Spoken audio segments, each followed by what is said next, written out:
Hola, buenos días. Hoy vamos a hablar de otra línea de investigación de punta en economía fascinante. Yo diría que está muy ligada a la economía conductual. De hecho, creo que se aportan una a la otra, pero vamos a mirar algunos de los elementos distintivos de esta economía experimental. Aquí les muestro algunos de los actores relevantes dentro de esta economía experimental.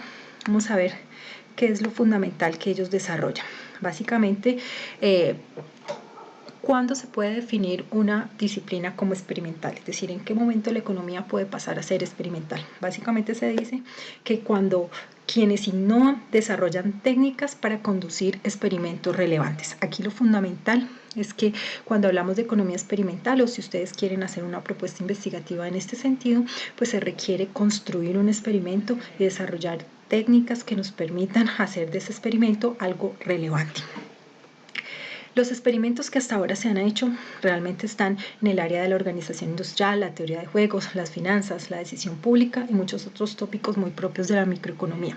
A mí en particular hay un autor que parece que está con un pie en la economía conductual y con otro aquí en la economía experimental, y es que en realidad hace experimentos para hacer pruebas de economía conductual. Y bueno, él es Dan Ariely. En general, todos los economistas conductuales hacen experimentos para probar hipótesis en cuanto a la conducta y las decisiones de los agentes económicos.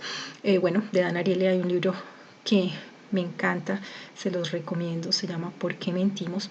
Y muestra cuáles son los comportamientos que nos llevan a mentir, y para ello realiza un sinnúmero de experimentos a distintos niveles. Son experimentos que buscan mostrar las conductas psicológicas, entonces por eso se catalogan dentro del área de la economía conductual, pero se fundamentan en experimentos.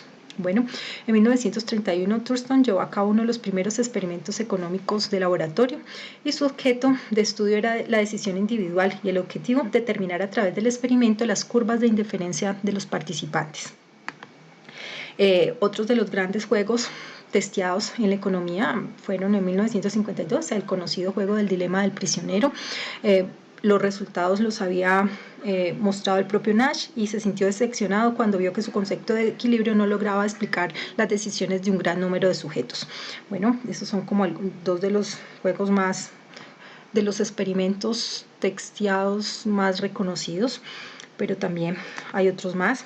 Esta economía experimental básicamente lo que genera es una serie de técnicas para demostrar la hipótesis que buscan correr con el experimento. Bueno, ahí, y eso los ha llevado, y aquí les quiero mostrar, a que generen muchísimos métodos de ejecución, es decir, generan técnicas para el diseño del experimento, para la aplicación del experimento, para el análisis de estos mismos, creando laboratorios. Por ejemplo, les quiero mostrar aquí uno de los diseños que ha hecho uno de los laboratorios de experimentos más reconocidos, que es el LexTech, y por ejemplo utilizan el análisis del experimento, el diseño, el desarrollo del experimento, aplicación del experimento y la publicación de resultados.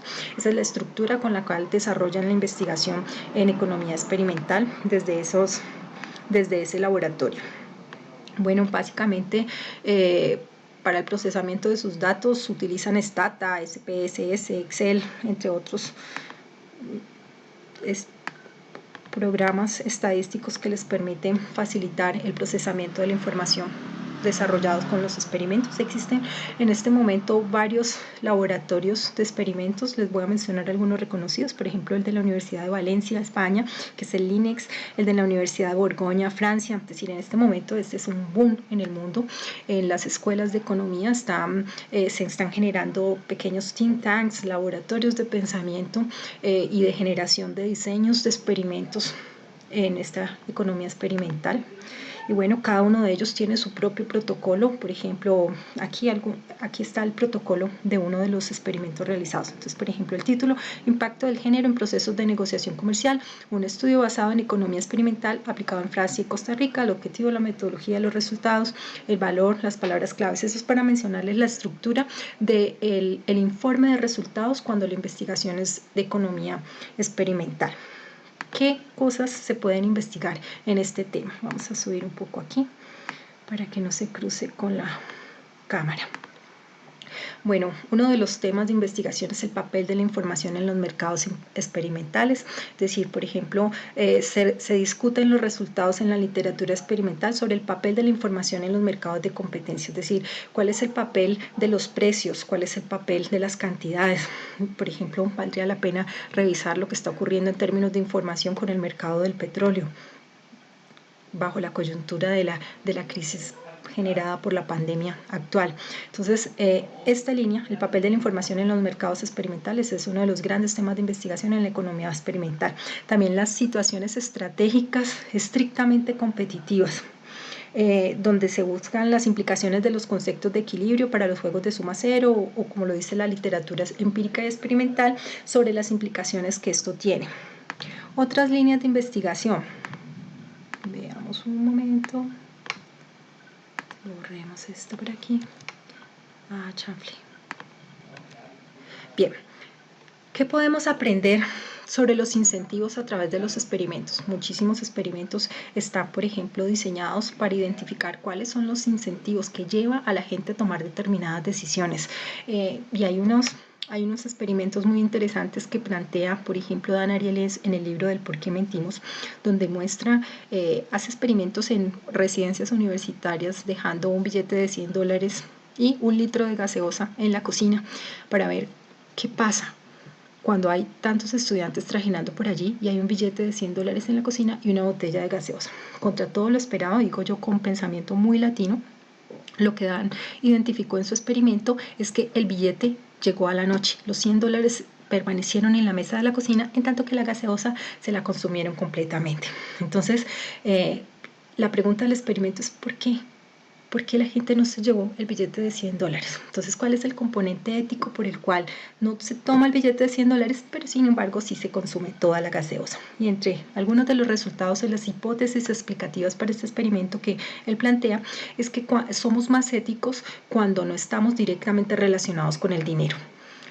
La gaseosa no era un producto ya, entonces no se relaciona directamente con el dinero, entonces para los estudiantes era mucho más fácil y sencillo, no le generaba un dilema ético el consumo de la gaseosa. Y un resultado como esto, ¿qué implicaciones tiene para el mundo económico? Pues muestra que en la medida que generamos en el mercado financiero productos derivados sobre otros productos, entonces donde cada vez el producto derivado que se ha generado en el mercado financiero está más lejos del producto físico real, pues es más fácil robar a ese nivel que cuando se tiene el producto físico real al frente. Entonces, lo que nos muestran estos experimentos es que el componente ético está ligado a qué tan directo está relacionado lo que estamos haciendo en la circunstancia con el dinero, qué tan directamente está vinculado, para que veamos algunos de los experimentos realizados y sus resultados. Bueno, otra de la línea es experimentos de laboratorio y organización industrial, es decir, cuál es el panorama en este sentido. Hay muchos experimentos económicos en el mercado laboral y bueno, los experimentos, por obvias razones, por la cantidad de dinero e intereses que hay de por medio, muchísimos han estado centrados en el tema de los mercados financieros. Una de las investigaciones que les traigo a colación es el de burbujas en mercados financieros experimentales. Bueno, sin duda, esta es una línea, supongo que a ustedes les debe ser tan atractiva como para mí, por lo novedosa, por lo fascinante, por lo que implica en términos de resultados, en términos de perspectiva, de interpretación económica, una de las más sugestivas líneas de investigación.